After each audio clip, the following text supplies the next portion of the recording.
Hey everyone, it's Olivia from ConvertKit, and in this week's Tuesday tip video, we're going over a little known Gmail trick that helps make it way more convenient to test out your own opt-ins.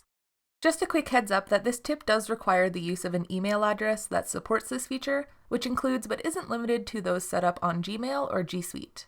I'll be using a G Suite email address as an example for this video, but feel free to look up if your email address supports this trick as well. And if not, Gmail addresses are free, so you have the option to set one up even if it's just for testing purposes. If you have any forms or landing pages set up on ConvertKit, chances are at some point or another you've signed up to your own opt-in with your own email address just as a test.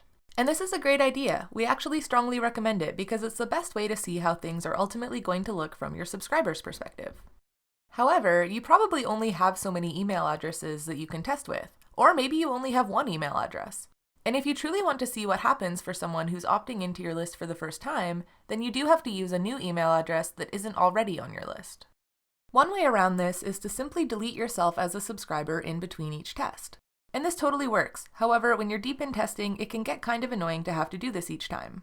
Luckily, Gmail and some other email providers have a trick that acts as a workaround for this, which we'll go over now. Gmail allows you to create aliases of your main email address by adding a plus sign and then some text to the end of the part that comes before the @ symbol.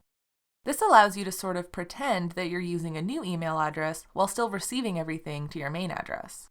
For example, since my olivia@convertkitsupport.com email is set up on G Suite, I can change that to olivia+1@convertkitsupport.com. That will be treated as a brand new email address by ConvertKit, but all emails sent to it will still go to my regular olivia@convertkitsupport.com inbox.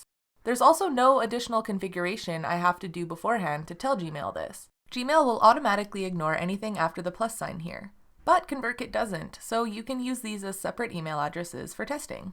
You can add any combination of words or numbers after the plus sign, so you could even put the name of the form you're testing or some other descriptive term to help keep track. Just don't add any spaces or anything that would make it invalid as an email address. Now, with that all being said, each alias will still count as an individual subscriber on your list and be treated as such. So we'd still recommend deleting all of these instances of yourself when you're done testing.